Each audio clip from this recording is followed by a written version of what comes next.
প্রিয় নবম শ্রেণীর শিক্ষার্থীরা সবাইকে জানাই আসসালামু আলাইকুম। আজকের এই ভিডিওতে আমরা আলোচনা করতে চলেছি নবম শ্রেণীর বাংলা বইয়ের প্রথম অধ্যায় কিছু এমসিকিউ এবং এক কথায় উত্তর। তো চলো বেশি কথা না বলে ভিডিওটি শুরু করি।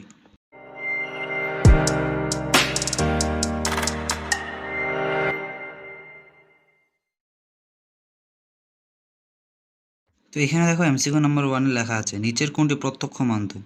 এর উত্তর হচ্ছে ইশারা। 2 নম্বর বলছে নিচের কোনটি লিখিত মাধ্যম?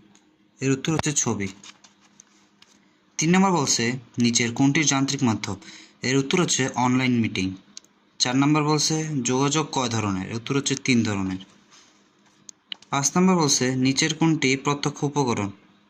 এর উত্তর হচ্ছে কান। 6 নম্বর বলছে লিখিত উপকরণ নিচের কোনটি? এর উত্তর হচ্ছে পেন্সিল।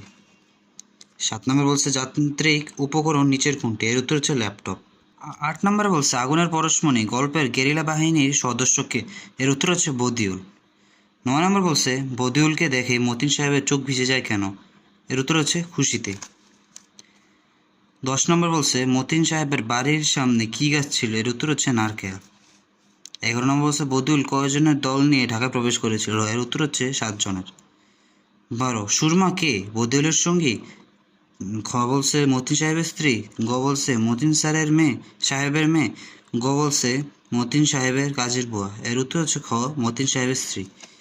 13 নম্বর কে বদিউলের জন্য ঘর ঠিকঠাক করেছিল? এর উত্তর হচ্ছে সুরমা। 14 নম্বর ভাড়ার ঘর এর অর্থ কি? এর উত্তর হচ্ছে রান্নাঘর। 15 নম্বর বলছে বদিউল আলমের বাবা মা কোথায় থাকেন? এর উত্তর হচ্ছে ঢাকায়।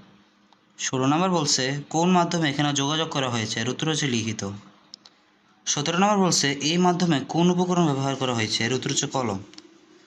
তো এবার আসা যাক এক কথায় উত্তর। নিজেকে গোপন করে শত্রুকে ঘায়েল করার যুদ্ধকে কি বলে? এর উত্তর হচ্ছে গেরিলা অপারেশন।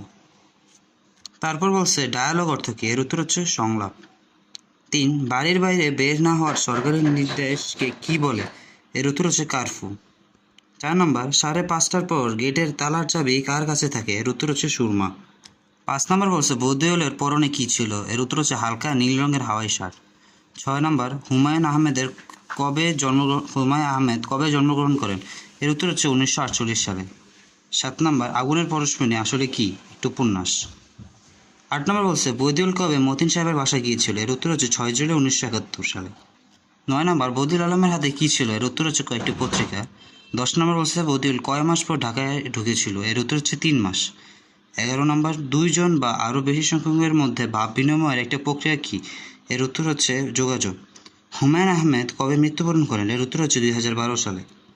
এরপরে সর্বশেষ প্রশ্ন অর্থাৎ 13 নম্বর প্রশ্ন বলছে মতিন সাহেবের 2 মেয়ের নাম কি? এর উত্তর হচ্ছে রাত্রি ও অপালা। তো এই ছিল আজকের মতো, দেখা হবে নেক্সট ভিডিওতে। ততক্ষণের জন্য ভালো থাকবে। আল্লাহ হাফিজ।